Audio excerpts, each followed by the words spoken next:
"Is that man supposed to be here?" The question cut through the fog and the noise. At dawn, the freeway looked like a wound. Bent steel, flashing lights, scattered cries that didn't fade even under the sirens. Diesel smoke rolled low across the asphalt. Glass glittered under strobe beams as first responders moved between wrecks. Dr. Evelyn Reed stood at the center, cool and precise amid panic. Her reflective vest caught the light. Her digital tablet shimmered with data grids, color-coded vitals, GPS-tagged injuries, and algorithms sorting human lives by priority. She turned sharply when she saw him, an old paramedic, gray uniform faded from some long-closed station, kneeling beside an overturned sedan. No tablet, no earpiece, just hands steady on a girl's neck, feeling for breath. "Sir, this is a restricted zone," Reed called. "Identify yourself." No answer, just quiet focus. His eyes were pale and unreadable, his movements unhurried. "Get him out of here," she snapped to a nearby medic. "He's off roster. Liability." The word landed hard, liability, over the chaos of distant shouting and engines still burning. But the old man didn't flinch. He said nothing, only pointed for a second to the girl's sluggish pulse before pressing 2 fingers beneath her jaw. The monitors blipped red on Reed's tablet. By the time she looked up, her algorithm had already downgraded the victim he was saving. The quiet man met her stare once, then turned back to work. And in that single motion, order began to shift. The operation unfolded under clean logic and cold efficiency. Reed stood at the command point, orchestrating teams through touchless screens. Every casualty ranked, tagged, and time-stamped. She was proud of how seamless it looked, human chaos translated into digital stability. "Doctor, category yellow stable, moving to transport protocol," one medic reported, breathless but obedient. She nodded. The younger techs followed her tempo, admiring the flawless geometry of her grids. "She runs this place like a machine," one whispered. Another smirked, glancing toward the older man still working near the guardrail. "Except for that fossil. Someone ought to unplug him." The name stitched onto his shoulder patch read simply, Shepherd. Appropriate, Reed thought. Every emergency drew an old sheepdog who couldn't stop circling the herd, but every time she turned, his pattern bothered her. He wasn't guessing. He was prioritizing casualties before the system updated, almost as if tracing the same calculus by instinct. Her connection flickered once, just static on her grid. A brief signal loss. She scowled down at the freezing tablet, tapping impatiently. Across the wreckage, Jack whispered something, barely sound, more rhythm. "Airway, breathing, circulation," he murmured, running through the basics. His glove brushed the victim's lips, feeling for moisture, then pressed over the sternum, for a beat. A young medic paused, uncertain. "The tablet says delayed, sir. Shouldn't we—" "She's shocky, not gone," he replied without looking up. "Capillary refills over 2. Start fluids, 20 gauge, left antecubital, now." The medic blinked. The command had weight, not volume, not title, just the absolute tone of someone who's been right too many times to argue with. By the time Reed's system reconnects, one of his delayed cases shows rising pressure readings. A data warning blinks, status mismatch. "Who authorized deviation from protocol?" she demanded. The young medic swallowed, nodding toward Jack. "I did," the old man said quietly. "Sentence 1 of that protocol says, if any doubt, assess manually." "You're doubting." His words were even, unemotional, just fact. Reed's jaw tightened. "You don't take orders here. You retired. I can have security remove you." He met her glare as though the smoke, the flames, the hiss of leaking fuel simply didn't exist. "Then call them. But until they get here, I'm not leaving a breathing patient behind." For a heartbeat, she almost admired the steel under that calm. Then, irritation returned like static. "We follow system logic for a reason, Shepard. Field judgment causes chaos." He gave a small nod. "And system logic forgets what chaos looks like." Before she could answer, a sound sliced through everything, the thin, dreadful wail of a child from farther down the highway. Every medic froze. Reed looked up. Through the settling haze, orange reflected off a crushed charter bus lying sideways across 2 lanes, its undercarriage burning, windows shattered. Several small heads moved behind the glass. Mass casualty bus involved, someone shouted. Reed raised her voice to command pitch. All pediatric response teams, now. But the system lagged under input floods, pages refreshing too slow for her orders. Jack was already moving. "Hold on," she called. "You're not cleared for entry." He didn't answer, just grabbed an aid bag, slung it over one shoulder, and walked toward the overturned bus with the steady pace of someone for whom chaos was simply another old acquaintance.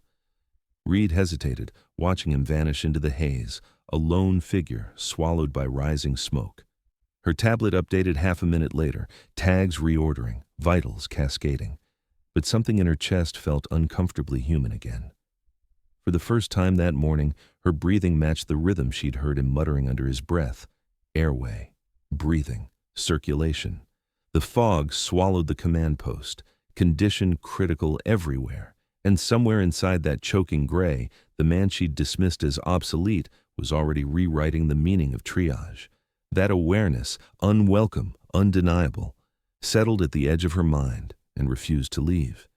Heat shimmered off the wrecked bus, the roar of fire mixed with the sharp hiss of ruptured tires.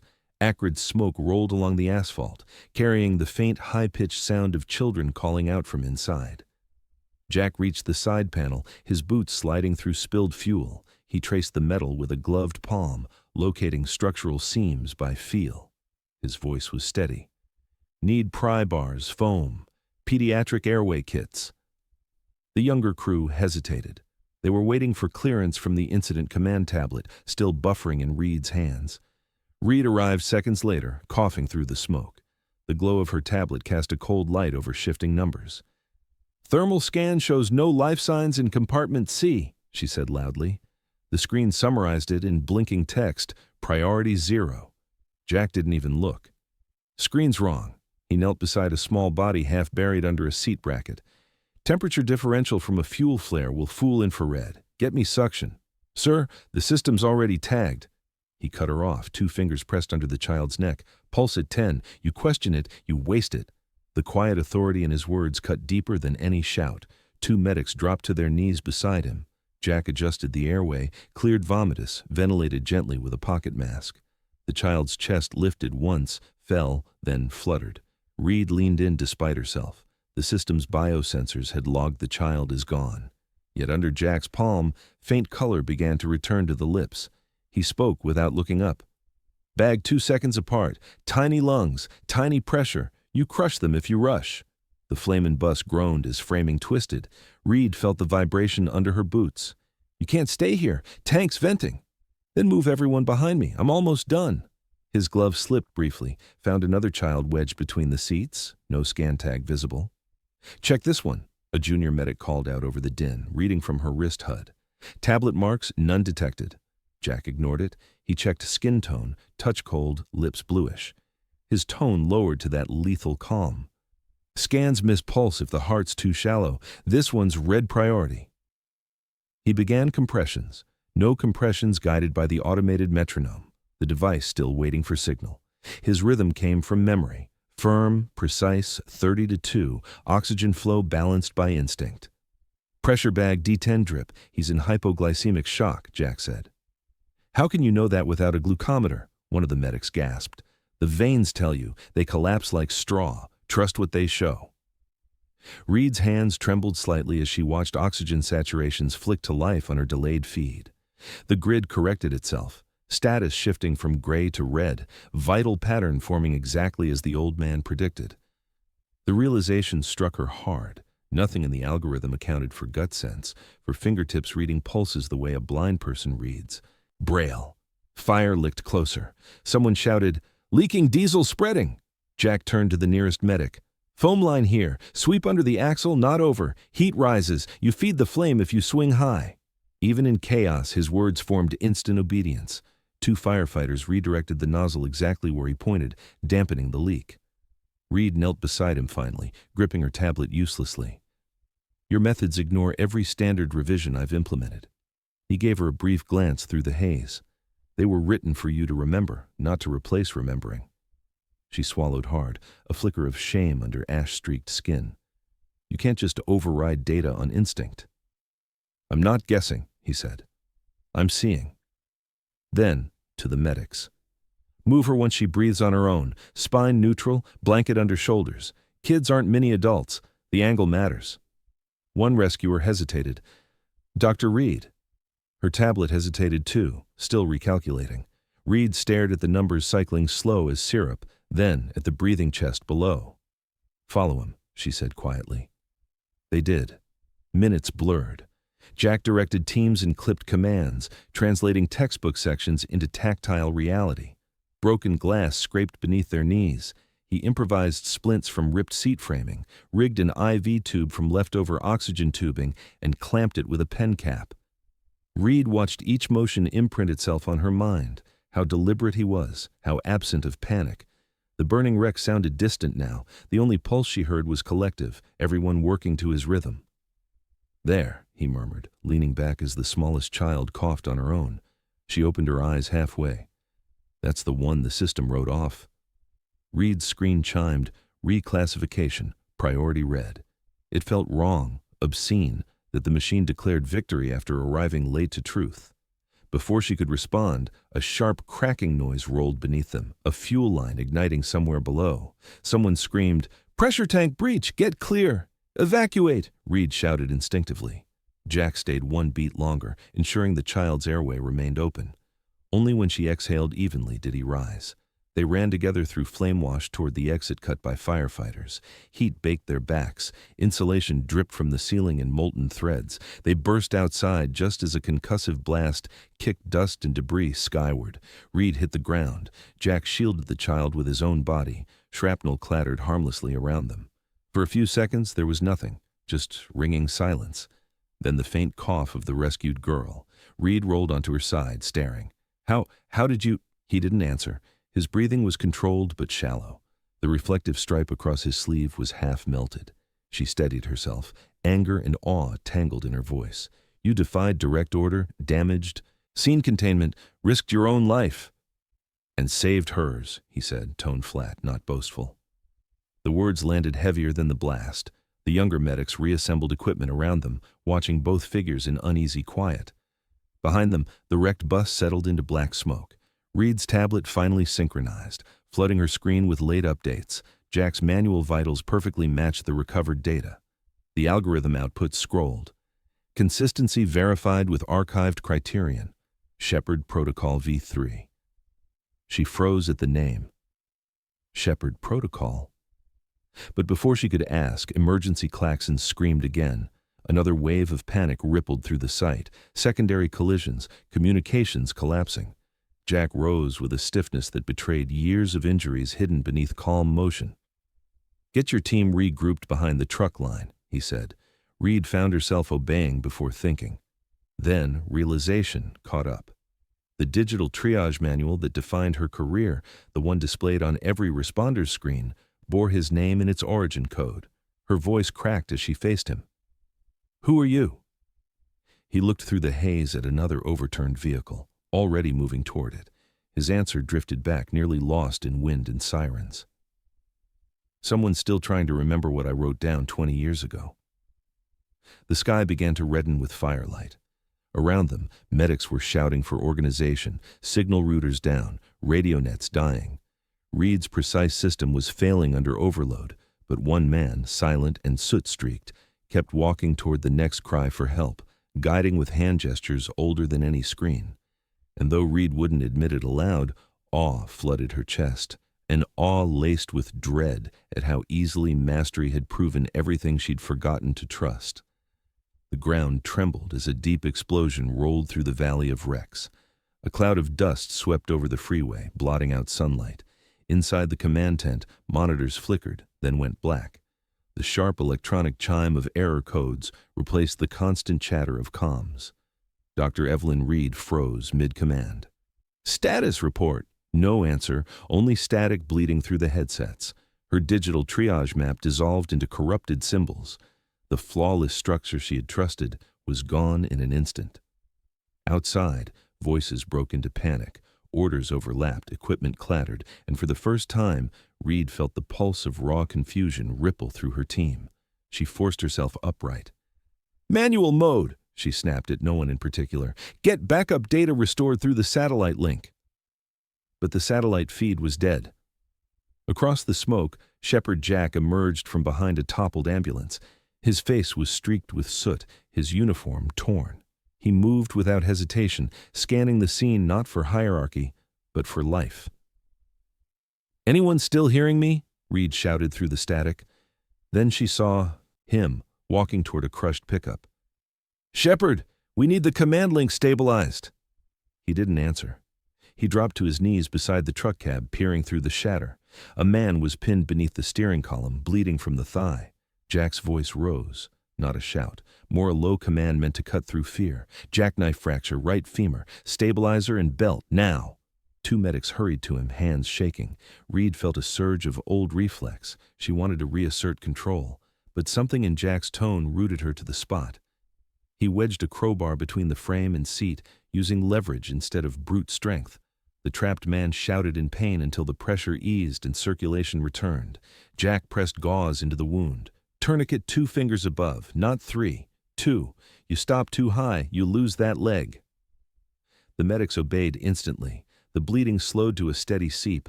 Another crash echoed nearby, an overpass girder weakened by heat slamming onto the road shoulder. Dust poured around them. One rescuer stumbled as air filled with debris. Jack didn't flinch. "Eyes up, keep moving!" Reed finally approached, voice hoarse. "The entire network is down. We have no telemetry, no coordination." He met her gaze, one eye red from smoke. "Then you lead with sight and sound. Forget the grid. Listen." She opened her mouth to argue, but couldn't. Around her, medics were looking at him for direction. Jack scanned the field. 5 vehicles smoking, 1 tanker at risk of igniting. He gestured toward the east shoulder. "Triage line there. Winds pushing fumes west. Chalk markings on asphalt, not tags. Black for non-breathing after open airway. Yellow for those stable past 10 minutes. Red for everyone else. Keep rhythm tight." One of the younger rescuers hesitated. "Sir, we don't have chalk." Jack's hand moved to his pocket. He pulled a broken carpenter's pencil from his old turnout coat.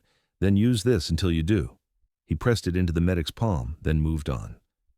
Reed watched how easily the chaos began to reorganize around him. No yelling, no system prompts, just steady sequence.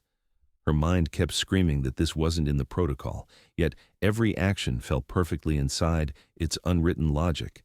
She followed him toward a smoking sedan balanced on its side. The occupants inside, a woman and her husband, were conscious but trapped. Jack assessed in seconds. Window frame sheared inward, risk of crushing during removal. He turned to the nearest firefighter. "Give me stabilization struts, 2 at 45 degrees base under crossbeam." As they worked, he leaned in and spoke softly to the trapped pair. "You'll feel pressure, not pain. Stay with me. We've got you." His calm pulled their ragged breathing into sync. Reed crouched close, marveling at how exact his timing was, hands moving before thoughts fully formed, each motion answering physics rather than rules. When the couple was finally freed, Jack guided them toward the chalk-marked line, now alive with organized motion. Medics circulated using his hand signals, open palm for clear airway, closed fist for compressions, 2 fingers for immediate evac. Reed stood amid the blur and felt the strange sensation of being trained by him without a single word addressed her way. Minutes later, another medic approached, carrying a half-functional comm unit. "Doctor, power cell's drained. We can't reach County Command. They want updates." Reed stared at the dark screen, then at Jack's group stabilizing patient after patient by intuition alone. "Tell them we're using manual operation. Tell them it's effective." The medic hesitated. "Under whose directive?" Reed looked toward Jack, who was now improvising a stretcher from detached car doors. "Under his," she said quietly. By dusk's dim light, smoke rolled low and orange over the wreck field. Jack moved through it as if he'd charted every inch of terrain. At one point he paused, hearing a faint tapping. He motioned for silence. Then, to a nearby crew, "Over here, buried void under that box truck." They dragged the panels away, revealing another survivor pinned under twisted steel. As the rescuers questioned pressure ratios, Jack traced the angle, calculating in his head. "Shift lever first, then rear tire block. Don't lift together. Lift opposite. Counterweight will slide the beam." They followed, and the beam rotated clear, freeing the man uninjured. Reed stared, recognizing the maneuver, an appendix note in the triage manual she'd memorized years ago but never understood until now. The survivor was carried out, gasping, as Jack straightened slowly. His back cracked audibly. The exhaustion was catching him at last. Reed stepped forward, confronting him, before her courage faded. "You're running this scene on instinct. Who taught you that?" He looked past her toward the glowing horizon. "No one." He adjusted a collapsed helmet strap on his wrist. "I didn't override your system, Doctor." Her voice softened. "Then what are you doing?" He met her eyes squarely for the first time. "I wrote it." The words hung there, simple and shattering. Nearby, one medic knelt on the asphalt, holding a printout from the damaged communications unit. The author metadata flickered faintly across its header. Shepard, J. Emergency Field Algorithms, Revener 1. Silence rippled outward as realization spread. Reed lowered her tablet, still lifeless in her hand. "That protocol, my entire command model." "Just paper," Jack said. "It only breathes when someone remembers why." Before either could say more, fresh sirens cut through the stillness, regional command vehicles arriving, tires grinding over debris. Red lights washed across their soot-covered faces. Reed stepped back, still staring at him, the structure of her certainty collapsing as thoroughly as the wrecked cars around them. And Jack, old and steady amid ruin, simply turned and pointed toward the triage line, his voice measured. "Keep them breathing till the replacements arrive. That's the only rule that ever mattered." The responders moved again, following his pace. And in the flicker of approaching lights, Reed saw it clearly. The collapse hadn't broken command at all. It had revealed who truly held it. The highway had fallen quiet, its roar replaced by the low hum of generators and the hiss of hoses cooling metal. Fresh lights flooded the site, regional command arriving, boots crunching on glass. Reed stood at the edge of the cordon, her uniform torn, face streaked with smoke and humility. The tablet in her hand now felt like a toy among relics of real warfare. From the arriving convoy, the fire chief stepped out, broad, soot-smeared, eyes narrowing as he surveyed the wreck field. Then he saw Jack. Recognition cracked through his face like sunlight through ruins. "Shepard?" Jack looked up, wiping ash from his gloves. "Evening, Chief." "You're supposed to be retired," the chief muttered, half disbelief, half gratitude. "Didn't think I'd see you working field again." Reed stiffened. "You know him?" The chief turned toward her. "Everyone who's ever learned to sort chaos owes this man a debt. Before the state digitized our protocols, before the Bureau rebranded everything, we trained under the Shepard method." He gestured toward Jack. "He built it from 30 years of field experience back when we were still guessing." Murmurs spread among the tired responders. The revelation settled thick as smoke. Those improvised chalk marks lining the asphalt, suddenly they realized why the system mirrored them. Reed found her voice, low but edged. "Then why wasn't that documented?" Jack's answer was simple. It was, buried under revisions. The chief exhaled, shaking his head with weary pride. Jack left the job when the paperwork started outranking patients. Politics pushed him out. Wisdom like that doesn't fit tidy charts. Reed's cheeks burned. She glanced down at her cracked screen, the same algorithms that had almost cost a child their life. "I called you a liability." Jack's gaze stayed steady, not unkind. "You called what you didn't yet understand." The chief turned to the assembled medics. "Listen up. Digital commands out. We go full manual. Follow Shepard's lead for extraction and triage. His word carries until sunrise." No one argued. Even Reed only nodded. Jack moved with unhurried precision, restarting the motion that had saved dozens already. "Rope teams, left flank, 2-meter spacing, count the breathing before you count the bodies." It wasn't loud, yet everyone heard him. He checked a medic's pulse technique, corrected gently. 2 fingers, not thumb, feel. Life, not vibration. The medic nodded like a student grasping truth. Reed began mirroring his commands, now translating instinct to people who had depended too long on screens. Together they cleared wrecks, lifted stretchers onto ambulances. The dull rhythm of life returning filled the corridor of ruined cars. At one point, she found herself beside him again, passing gauze. "Your manual," she said quietly. "We've cited it for decades without knowing the author still walked among us." Jack smirked faintly. "Better that way. The words matter, not the name." Through the gradual calm, victims stabilized, vitals balanced. Machinery turned off one by one until only night insects filled the silence. Reed exhaled for the first time since dawn. The chief clapped Jack's shoulder. "You still teach better than any lecture." Jack shook his head. "Only reminded them what's not written." The chief motioned toward the final ambulance. "We'll debrief tomorrow. Tonight, try to breathe, old friend." Jack looked across the clearing smoke where dawn's first threads were showing pale gold. "Plenty of other size need catching before then." The chief grinned, then retreated toward the convoy. Reed remained, watching this quiet legend wipe his instruments clean with methodical care, whispering triage codes under his breath like prayers. When he finally stood, the horizon was turning soft amber. She stepped closer, voice barely audible. "The system failed. You didn't." Jack's reply was slow, almost sorrowful. "No system fails, Doctor. People forget what it was built for." Behind them, the last hoses hissed into silence. By sunrise, the wreck site looked almost tranquil, rows of cleared metal glinting beneath pale light. Jack stood apart beside an ambulance door, his hands trembling slightly, then stilling as he flexed them once. The residue of adrenaline ebbed, leaving only quiet exhaustion and that solemn steadiness born from purpose fulfilled. Footsteps approached on gravel. Reed held something in her soot-stained hands, a small, weathered field manual, its cover half torn, pages curled from years in storage. "One of the responders found this in a kit," she said. "Your handwriting's on the margin." He took it carefully, thumb tracing faded ink. A faint smile touched his mouth. "Didn't think any copies survived." Reed looked at the cover again, her tone soft. "You trained half of us without ever knowing. Everything we do traces back to these pages."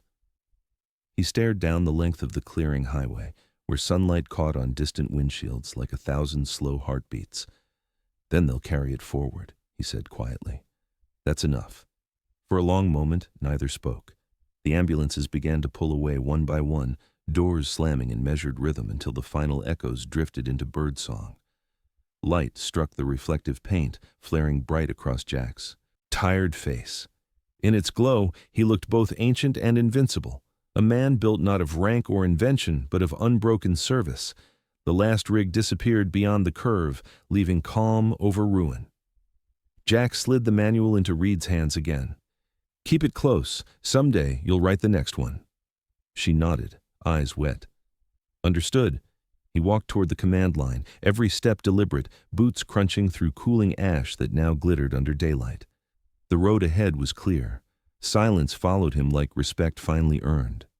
If this story of quiet valor moved you, please like this video, share it with someone who still believes in real mastery, and subscribe for more stories of calm hands that steady a chaotic world.